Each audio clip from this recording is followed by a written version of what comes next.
નમસ્કાર વિદ્યાર્થી મિત્રો, વિષય વિજ્ઞાન પ્રકરણ 2 એસિડ બેઝ અને ક્ષારના તાસ નંબર 8 માં આપનું સ્વાગત છે. વિદ્યાર્થી મિત્રો, 7મા તાસને યાદ કરો, એના મેન શબ્દો યાદ કરો. આલ્કલી એટલે તરત યાદ આવી જવું જોઈએ કે જે બેઝ પાણીમાં દ્રાવ્ય છે તેને આલ્કલી કહેવામાં આવે, NaOH KOH. મંદન પ્રક્રિયા તો ભાઈ એસિડ અથવા બેઝમાં પાણી મિશ્ર કરતા, એસિડ અથવા બેઝમાં પાણી મિશ્ર કરતા તેની અંદર રહેલા જે આયનો છે અથવા તો તેની જે સાંદ્રતા છે તે સાંદ્રતામાં એકમ કદ દીઠ જે ઘટાડો થાય એને મંદન પ્રક્રિયા કહેવામાં આવે. તો એ મંદન પ્રક્રિયા છે, સાંદ્રતા ઘટે. તટસ્થીકરણની સામાન્ય પ્રક્રિયા આપણે જોઈ હતી, SX, એમાં S ધન આયન જે બધા એસિડમાં રહેલો છે અને X ઋણ આયન વત્તા MOS, M એટલે ધન આયન અને OS એટલે ઋણ આયન. પ્રક્રિયા થઈ MX વત્તા H2O. તો એની સામાન્ય પ્રક્રિયા છે. એસિડ પ્લસ બેઝ પ્રક્રિયા થઈ ક્ષાર પ્લસ પાણી. ક્ષાર એટલે શું? તો કે એસિડનો ઋણ આયન અને બેઝનો ધન આયન જોડાય ક્ષાર બનશે, NaCl, અને બેમાં OS પ્લસ S જોડાય એટલે H2O બને. તો આ રીતે આપણે એ બાબત જોઈ હતી. આગળ પ્રબળ એસિડ, નિર્બળ એસિડ, પ્રબળ બેઝ, નિર્બળ બેઝના પોઈન્ટ લખ્યા હતા અને તમને યાદ કરવાનું કહ્યું હતું. પરંતુ એને સમજતા પહેલા પીએસ માપક્રમ છે એ આપણે સમજીએ, એટલે પછી પ્રબળ નિર્બળ સમજવામાં સરળતા રહેશે. તો પીએસ માપક્રમની થોડીક વાતો તમને કરી હતી કે ભાઈ પીએસ માપક્રમની શોધ છે એ ઈસવીસન 1909માં એસપીએલ સોરેન્સને કરી. યાદ રાખજો, કોને કરી પીએસ માપક્રમની શોધ? તો ભાઈ ઈસવીસન 1909માં સોરેન્સન નામના વૈજ્ઞાનિકે પીએસ માપક્રમની શોધ કરી. પીએસમાં જે પી છે એ જર્મન ભાષાનો શબ્દ છે, પોન્ટેજ, અને એનો અર્થ શક્તિ એવો થાય, એટલે પોટેન્શિયલ મૂલ્ય એવું પણ કંઈક તમે જોયું હોય. એટલે કે પીએસ ને પોટેન્શિયલ મૂલ્ય નથી કહેવાતું, એક અલગ વસ્તુ છે, પણ પી જર્મન ભાષાનો શબ્દ છે અને એનો અર્થ શક્તિ એવો થાય. તો આ રીતે પીએસ માપક્રમમાં આપણે આગળ હાલશું. જો ખાસ એક બાબત જોઈ લેજો કે અત્યારે હું જે તમને પીએસ માપક્રમ વિશે ભણાવું છું એમાં અમુક વસ્તુ વધારાની આવશે, એટલે નોંધ ખાસ કરજો. એ તમને પુસ્તકમાં નહીં મળે, એટલે એની નોંધ ખાસ કરજો. તો પીએસ માપક્રમ ની અંદર એક પીએસ આવશે, એની વ્યાખ્યા આવશે. પીએસ તો ભાઈ જલીય દ્રાવણમાં રહેલ S પ્લસ કે H3O પ્લસ ની સાંદ્રતાના, જો સમજો, જલીય દ્રાવણમાં રહેલ S પ્લસ કે H3O પ્લસ ની સાંદ્રતાના 10 ના આધારના ઋણ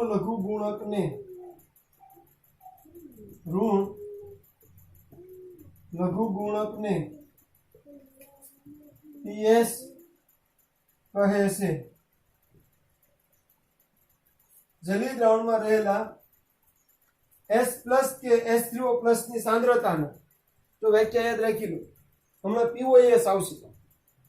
જો તમારે એટલું બધું આમ PS POS અત્યારે આપણે સોંપડે વધુ નથી, પણ સમજવા માટે બે જરૂરી છે. તો પીએસ ની વ્યાખ્યા યાદ રાખો. જલીય દ્રાવણમાં રહેલ S પ્લસ કે H3O પ્લસ ની સાંદ્રતાના 10 ના આધારના ઋણ લઘુગુણકને પીએસ કહે છે. હવે આનું સૂત્ર આપેલું છે કે ભાઈ પીએસ બરાબર -log 10, 10 આધાર ઋણ લઘુગુણક. જોજો, 10 ના આધારના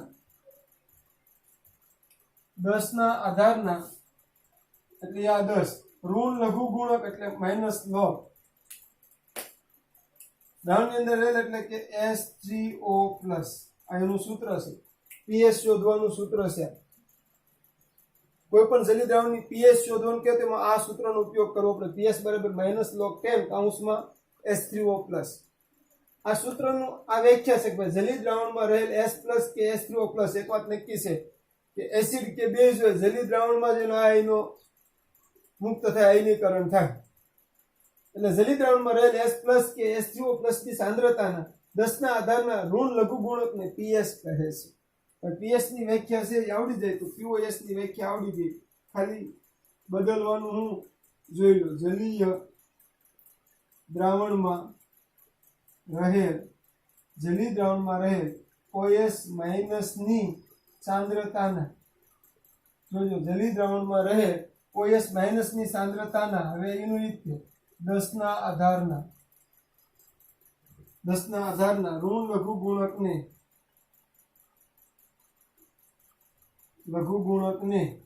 POH કહે છે. તો પીએચ ની વ્યાખ્યા POH ની છે. ખાલી એસિડ માટે પીએચ, આમ તો બેઝ માટે પીએચ આવે, એસિડ બેઝ બે માટે પીએચ આવે, પણ આમ સમજવા માટે એસિડ માટે પીએચ ને ધ્યાનમાં લેવામાં આવે, બેઝ માટે POH.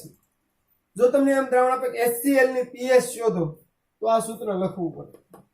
પણ જો તમને એમ કહે કે NaOH ની પીએચ શોધો તો ગણતરી માટે સૂત્ર આ લેવું પડે, POH વાળું. તો હવે તમને વ્યાખ્યા આવડી ગયું કે જલી દ્રાવણમાં રહેલ OH ની સાંદ્રતાના 10 ના આધારના ઋણ લઘુગુણકને POH કહેવાય. તો આનું જેમ સૂત્ર બન્યું એનું સૂત્ર બને કે ભાઈ POH બરાબર -log10, કારણ કે 10 ના આધારના ઋણ લઘુગુણક, OH ની સાંદ્રતા એટલે OH-. જો સમજીને યાદ રાખશો તો આ બાબત બહુ ઈઝી છે. ખાલી એક આ ડોટ લીટીની જે વ્યાખ્યા છે એને યાદ રાખવાની છે. એ યાદ રહે તેના ઉપરથી એનું સૂત્ર યાદ રહે. આ વ્યાખ્યા યાદ રહે તેના ઉપરથી એનું સૂત્ર યાદ રહે. આ યાદ વ્યાખ્યા રહે તો આ વ્યાખ્યા આવડી જશે. આના ઉપરથી સૂત્ર બનાવતા આવડ્યું છે તો આના ઉપરથી સૂત્ર બની જશે. એટલે આ આખું જે તમારી સમક્ષ અત્યારે લખેલું છે એમાં યાદ રાખવાનું ખાલી એટલું છે, સમજી એટલું. તો ફરી વાર વ્યાખ્યાને જુઓ. પીએચ એટલે હું તો ભાઈ જલી દ્રાવણમાં રહેલા H+ કે H3O+, ની સાંદ્રતાના 10 ના આધારના ઋણ લઘુગુણકને પીએચ કહેવાય. POH કોને કહેવાય તો ભાઈ જલી દ્રાવણમાં રહેલા OS- ની સાંદ્રતાના 10 ના આધારના ઋણ લઘુગુણકને POH કહેવાય. એટલે એનું બેનું સૂત્ર પીએચ બરાબર -log10 કૌંસમાં H3O+, POH બરાબર -log10 કૌંસમાં OH-. આને લઈને દાખલા આગળની 2019 પહેલાની જે વિજ્ઞાન હતી એમાં ખૂબ આવતા. અત્યારે બહુ જૂજ આવે છે, પરંતુ આપણને અત્યારે જે બતાવવામાં યાદ હોવું જોઈએ. ખાસ આગળ જતા તો બહુ કામ લાગવાનું છે. આના ઉપર બહુ બધું કેમેસ્ટ્રીમાં આવવાનું છે. એટલે અત્યારે બેઝ આપણો ઓકે બનતો જાય એ વધારે મહત્વનું રહેશે. તો આ બાબત થઈ. પીએચ ની શોધ કોણે કરીએ? પીએચ POH, એના બેના સૂત્ર જોઈ લીધા. સામાન્ય રીતે પીએચ છે, પીએચ સામાન્ય રીતે છે જે પીએચ એ 1 થી 14 અંક ધરાવે છે. એવું 1 થી 14 અંક સુધીનો માપક્રમ છે. 1 થી 14 અંક સુધીનો માપક્રમ છે. પીએચ છે 1 થી 14 અંક સુધીનો માપક્રમ છે. જો તમારી સમક્ષ એક આકૃતિ દોરેલી છે. આ તો બોર્ડર છે એટલે એને ધ્યાનમાં નહીં લેતા. આ આકૃતિ છે. આ બરાબર જુઓ આકૃતિ. 1 થી 14 સુધીનો માપક્રમ છે. એટલે અહીં 0, અહીંયા 7, અહીંયા 14.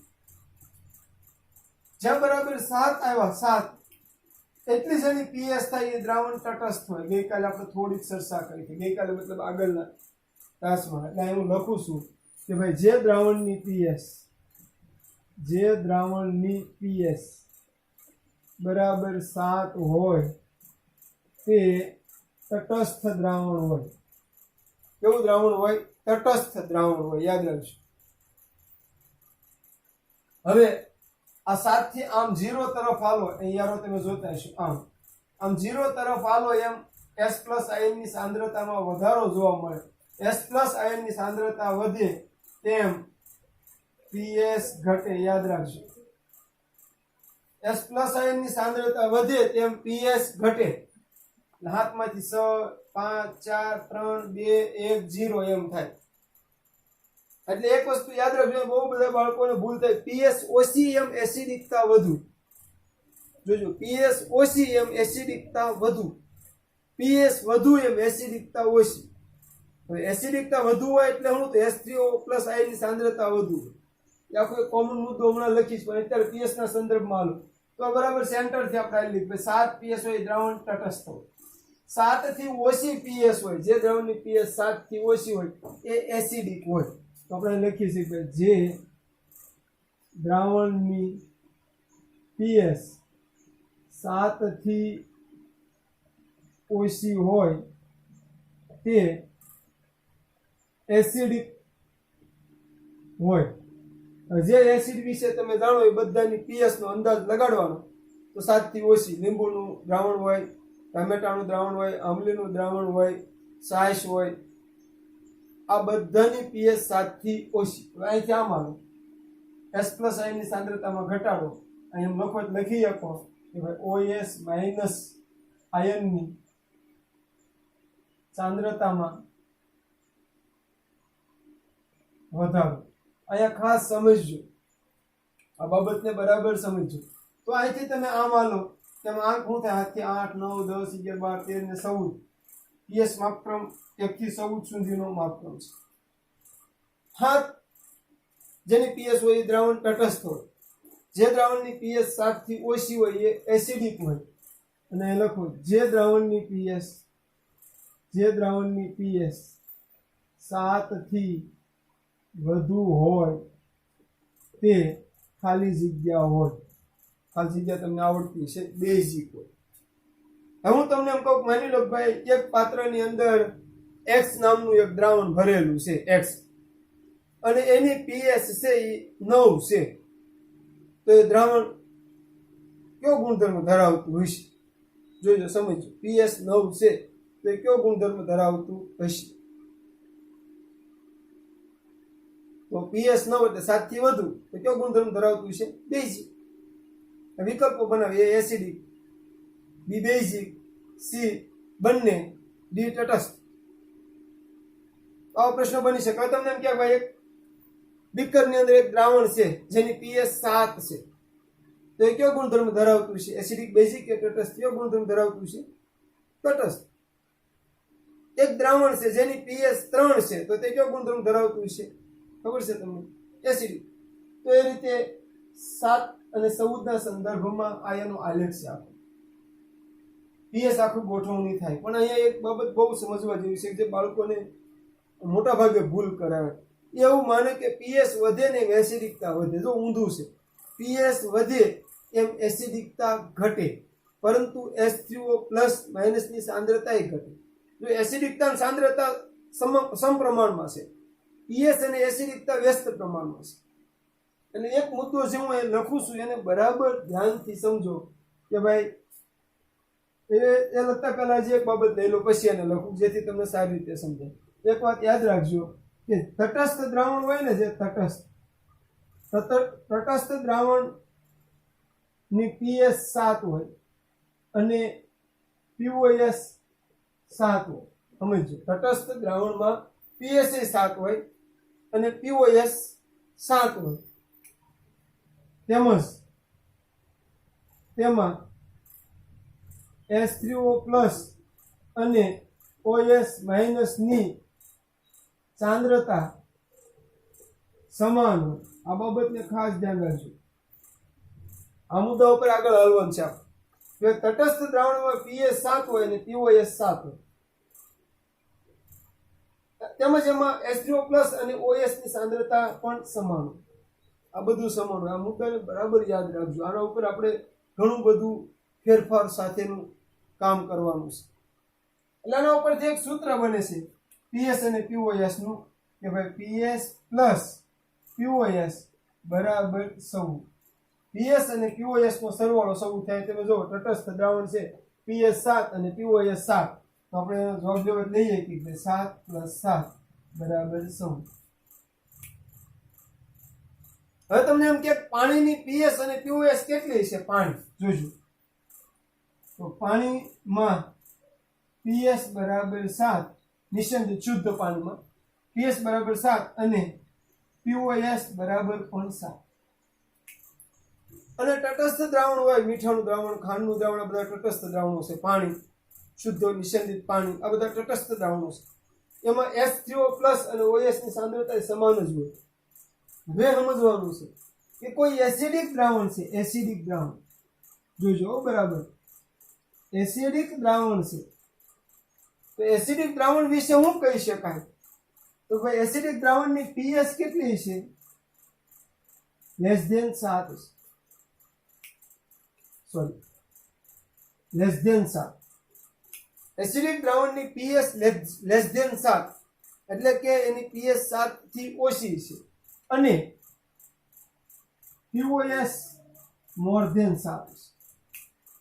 બહુ સમજવા જેવી વાત છે. પછી આને આ સૂત્રમાં લાવું છું, પણ અત્યારે સમજો. એસિડિક દ્રાવણની પીએચ 7 થી ઓછી, પીઓએસ 7 થી વધારે, તેમજ તેમાં H3O+ ની સાંદ્રતા વધુ અને OS- ની સાંદ્રતા ઓછી હોય.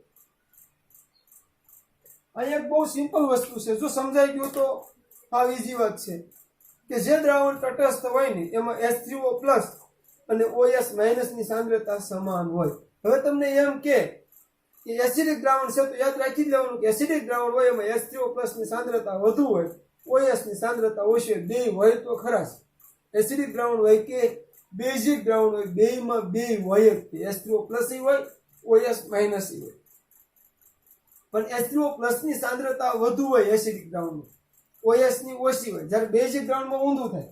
જો અહીંયા આપણે એમ શબ્દ વાપરો બેઝિક દ્રાવણ, જોજો બરાબર, બેઝિક દ્રાવણ તો શું બનશે? જોજો, પીએસ મોર ધેન 7 અને પીઓએસ લેસ ધેન 7. જોજો હું ફેરફાર છે. તેમજ આગળ તેમાં H3O+ ની સાંદ્રતા ઓછી અને OS- ની સાંદ્રતા વધુ હોય છે. એની કરતા ઊંધું છે. આને ઘણા બધા સંદર્ભમાં સમજવાનું છે, ખાલી એક સંદર્ભમાં નથી સમજવાનું. એટલે આ 3 પોઈન્ટ તમને બરાબર આમ મગજની અંદર ઉતરી જવા જોઈએ. આ 3 પોઈન્ટ જોઈજો, આ 3 પોઈન્ટ બરાબર યાદ રહેવા જોઈએ. હવે હું તમને એમ કહું, જોજો હવે ઉદાહરણ ખ્યાલ લે કે તમારી પાસે લીંબુનું દ્રાવણ છે. તો આના સંદર્ભમાં બોલવું હોય તો લીંબુના દ્રાવણની પીએચ 7 થી ઓછી છે. આપણે પીઓએસ ને નહીં લઈએ એસિડિકમાં. તો ભાઈ લીંબુના દ્રાવણની પીએચ 7 થી ઓછી છે, પરંતુ તેમાં H3O+ ની સાંદ્રતા વધુ છે. તો આ બાબતને ખાસ નોંધ કરશું. પીએચ ઘટે એમ H3O+ ની સાંદ્રતા વધે. જોજો, પીએચ વધે એમ H3O+ ની સાંદ્રતા ઘટે. બેઝમાં લઈ પીએચ ઘટે એમ OS ની સાંદ્રતા ઘટે, પણ પીએચ વધે એમ OS ની સાંદ્રતા વધે. પીઓએસ ના સંદર્ભમાં લો તો ઓલેની જેમ જ થાય. તો એ બાબતને નોંધ કરતો મુદ્દો આપણે જોવો હોય તો આપણે જોઈ શકીએ, પણ પહેલા આને બરાબર યાદ રાખો. પીએચ ના સંદર્ભમાં બરાબર એને યાદ રાખો. હવે આપણે એને સમજવા માટે આગળ હાલીએ તો જોજો, બરાબર ધ્યાન આપજો કે ભાઈ પીએચ ઘટે તો દ્રાવણમાં H3O+ ની સાંદ્રતા વધે અને પીએચ વધે તો H3O+ ની સાંદ્રતા ઘટે. આ મુદ્દો બરાબર યાદ રાખજો. પીએચ ઘટે તો દ્રાવણમાં H3O+ ની સાંદ્રતા વધે માની લો કે એક દ્રાવણની પીએચ 5 છે, એક દ્રાવણની પીએચ 5 છે, સમજો હો બરાબર. હવે એ દ્રાવણમાં પાણી ઉમેરીએ છીએ. જોજો આપણે સમજીએ ભાઈ એ નામનું એક દ્રાવણ છે, એ દ્રાવણ છે, આ દ્રાવણ છે જેની પીએચ છે એ 5 છે. હવે એમાં પાણી ઉમેરીએ છીએ. પાણી ઉમેરતા તેની પીએચ માં શું થશે? વધારો થશે. જોજો વધારો થઈને આપણે માનીએ કે 6 થઈ. એ દ્રાવણ લીધું, એની પીએચ 5 હતી, આપણે એમાં પાણી ઉમેર્યું તો એની પીએચ માં વધારો થશે. એક વાત તો નક્કી જ છે, એસિડિક દ્રાવણ હોય કે બેઝિક દ્રાવણ હોય, મંદન કરશો એટલે એની પીએચ વધશે. બેઝિક દ્રાવણમાં પીઓએસ ઘટશે પણ પીએચ તો વધશે. તો હવે એ દ્રાવણ છે એની પીએચ 5 હતી, પાણી ઉમેરતા એની પીએચ માં વધારો થયો 6 થઈ. તો પીએચ માં વધારો થયો તો બીજી કઈ ઘટના હારવાર બની? હા, H3O+ ની સાંદ્રતા ઘટી. પીએચ વધશે એટલે H3O+ ની સાંદ્રતા ઘટશે, OS ની સાંદ્રતા વધશે. જોજો સમજો બરાબર. તો આ રીતે આ બાબત આવશે. હવે તમને એમ કે જો અમે પ્રશ્નો કઈ રીતના બને, નીચેનામાંથી કયું દ્રાવણ વધુ એસિડિક? એમ કે નીચેનામાંથી કયું દ્રાવણ વધુ એસિડિક? પછી પીએચ આપે કે ભાઈ એમાં પીએચ 7 આપે, બી માં પીએચ 9 આપે, સી માં પીએચ 3 આપે અને ડી માં પીએચ 5 આપે. તો જેની પીએચ ઓછી વધુ એસિડિક, જેની પીએચ વધુ એ વધુ બેઝિક. જોજો સમજો, પીએચ ઓછી એ વધુ એસિડિક, પીએચ વધુ એ ઓછું એસિડિક અને વધુ બેઝિક. હવે આ બાબત રહ્યું, માની લો કે એ દ્રાવણ છે એની પીએચ 5 છે, તો એમાં એની પીએચ 5 તો પીઓએસ કેટલી? એ દ્રાવણ છે એની પીએચ 5 તો એની પીઓએસ કેટલી? ચાલો આપણે એ સમજીએ. એ દ્રાવણ છે આ એ દ્રાવણની પીએચ 5 તો પીઓએસ બરાબર ખાલી જગ્યા તો કેટલી? 9. કારણ આ સૂત્ર છે પીએચ પ્લસ પીઓએસ બરાબર 14. તો પીએચ 5 હોય તો પીઓએસ 9 જ હોય, કારણ કે બેનો સરવાળો 14 થવો જ. હવે તમને એમ કે બી દ્રાવણ છે, બી દ્રાવણ છે જેની પીઓએસ છે એ 8 છે, તો પીએચ કેટલી? તો 8 અને 6, પીએચ 6 કરો એટલે 14 થઈ ગયા. પીએચ પ્લસ પીઓએસ બરાબર 14. જો બહુ બધું ટ્વિસ્ટેડ બનવાનું છે. આમ હું 1% કહું છું, તમે સમજી જશો તો 100% આવડશે. ખાલી હું કહું એટલું જ પાકું કરશો તો 1% આવડશે. હવે અહીંયા તમને પીએચ કીધી, પણ કદાચ એમ કહી દે કે ભાઈ બી દ્રાવણ છે પીઓએસ 8 છે, તો તે કેવું હશે એમ કહી દે. તમને પીઓએસ શોધો એમ ન કે, પણ કેવું હશે એમ કે. તો પીઓએસ એ 8 હોય એટલે આપણે પીએચ ગણવાનું. પીએચ કેટલી થાય? 6. હવે વિચારો તો પીએચ 6 છે એસિડિક હશે, બેઝિક હશે કે તટસ્થ હશે? યાદ કરો તો ભાઈ પીએચ 6 એટલે કે 7 થી ઓછી થઈ. પીએચ 7 થી ઓછી હોય તો એસિડિક હોય. એસિડિક હોય એમાં H3O+ ની સાંદ્રતા OS કરતા વધુ હોય. યાદ રાખજો, કોઈ પણ જલીય દ્રાવણમાં, અત્યારે હું બોલું ની ધ્રુવ પંક્તિ બોલું, એ જો તમે સમજીને યાદ રાખ્યું તો આમાં ગમે એવું ટ્વિસ્ટેડ કરે તમને આવડી જાય, એ મારી ગેરંટી. કોઈ પણ દ્રાવણમાં H3O+ અને OS- આયન રહેલા છે. કોઈ પણ એસિડિક કે બેઝિક દ્રાવણમાં, જો બરાબર સમજો, કોઈ પણ એસિડિક કે બેઝિક દ્રાવણમાં, એસિડિકમાં તે અને બેઝિકમાં તે, એવું નહીં સમજતા એસિડિકમાં આવે અને બેઝિકમાં આવે. કોઈ પણ એસિડિક કે બેઝિક દ્રાવણમાં H3O+ અને OS- બંને આયનો રહેલા હોય. એટલે સમજી ગયા બરાબર? હવે જે દ્રાવણમાં બંને આયનોની સાંદ્રતા સમાન છે એ તટસ્થ છે, અને એની પીએચ 7 જ હોય. પીએચ 7 ની પીઓએસ 7, પીએચ 7 જ કહેવાય. પીઓએસ તો આવે વધારે, પીએચ ફેમસ શબ્દ છે એટલે એની પીએચ 7 જ હોય. પીએચ 7 એટલે પીઓએસ 7, કારણ કે પીએચ પ્લસ પીઓએસ બરાબર 14. એટલે આ એક વસ્તુ યાદ રાખજો, ફરીવાર બોલું, કોઈ પણ એસિડિક કે બેઝિક દ્રાવણમાં H3O+ અને OS- આયન રહેલા હોય. હવે જે દ્રાવણમાં, આમ તો તમામ દ્રાવણમાં રહેલા હોય, હવે જે દ્રાવણમાં આ બંને આયનો સમાન સાંદ્રતા ધરાવે, H3O+ અને OS- ની સાંદ્રતા સમાન હોય, એ તટસ્થ હોય. હવે આગળ એટલું જ ઉદાહરણ છે કે આ બે સમાનમાં જો અસમાન હોય તો શું બની શકે? સમાન ન હોય, હાલો સમાન હોય તો એ દ્રાવણ તટસ્થ હોય, સમાન ન હોય તો કાંઈ એસિડિક હોય કાં બેઝિક. તો એમાં શું બની શકે? તો ભાઈ H3O+ ની સાંદ્રતા વધુ હોય અને OS- ની ઓછી હોય તો એસિડિક. જો સમજો, H3O+ ની સાંદ્રતા વધુ હોય અને OS- ની ઓછી હોય તો એ એસિડિક અને એની pH 7 થી વધુ છે. સમજો. અને જે દ્રાવણમાં H3O+ ની સાંદ્રતા ઓછી અને OS- ની સાંદ્રતા વધુ તો એ બેઝિક અને એની pH 7 થી વધુ છે. તો આ આખા તાસનો આ હૃદય પોઈન્ટ છે, ધ્રુવ પોઈન્ટ છે કે બેયની સમાન, બેયની એટલે કોની, H3O+ અને OS- ની સાંદ્રતા સમાન તો એ દ્રાવણ તટસ્થ હોય.